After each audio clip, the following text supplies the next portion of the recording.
মধ্যবর্তী সময়ে অসংখ্য সীমান্ত লাশ পড়েছে, কিন্তু আমাদের সরকার, আমাদের রাষ্ট্র ভারতকে আন্তর্জাতিক আদালতে প্রশ্নের মুখোমুখি করতে পারেনি, কাঠগড়ায় দাঁড় করাতে পারেনি। দিকে তাকালে কিংবা আমাদের যে এটা কখনো এখনো মানবিক কাজ না, একটা পার্শ্ববর্তী রাষ্ট্রকে এভাবে হত্যা করা, গুলিবিদ্ধ করা মানুষকে।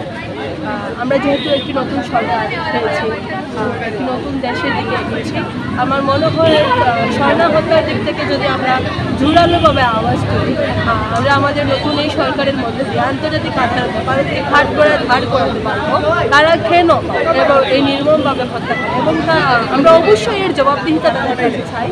ফেলানি থেকে শুরু করে এখন পর্যন্ত প্রত্যেকটি সীমান্ত হত্যার বিচার চাই।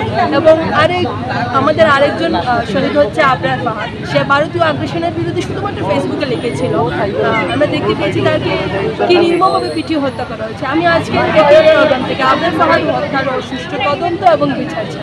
আমরা দেখেছি বাংলাদেশের স্বাধীনতার পর আমরা যে আমাদের সীমান্তরা আমাদের দেশের নাগরিককে তারা নির্মমভাবে হত্যা করছে, এর প্রতি 1 সেপ্টেম্বর আমাদের স্বর্ণা দাস তাকে বিএসএফ অত্যন্ত নির্মমভাবে।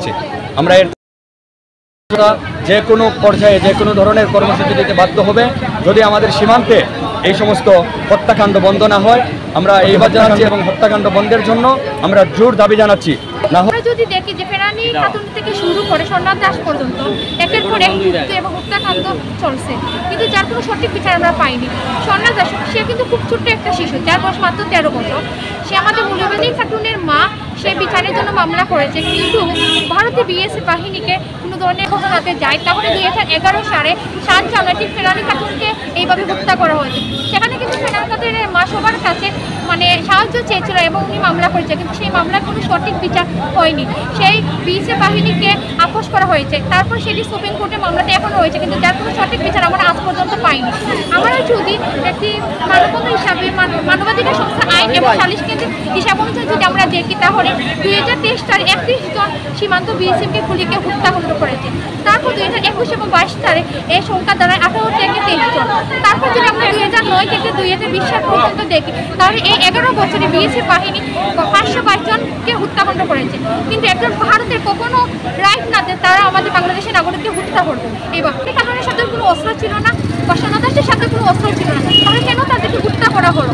এটাই আমাদের একটাই দাবি যে সঠিক বিচার আমরা চাই। কারণ যখন সরকার ছিলেন শেখ হাসিনা, উনি কিন্তু কি করেছেন, উনি শুধু ভারতকে দিয়েই গিয়েছেন একতরফা, কিন্তু আমরা কিছু পাইনি। উনি কখনো ভারতের সরকারকে দাঁড় করাননি সঠিক বিচারের জন্য বা কখনো প্রশ্নবুদ্ধ করেননি। উনি কখনো প্রশ্ন, আমরা সঠিক বিচার হোক সেটার উদ্দেশ্যে আমাদের এই আন্দোলন, আমাদের মানব।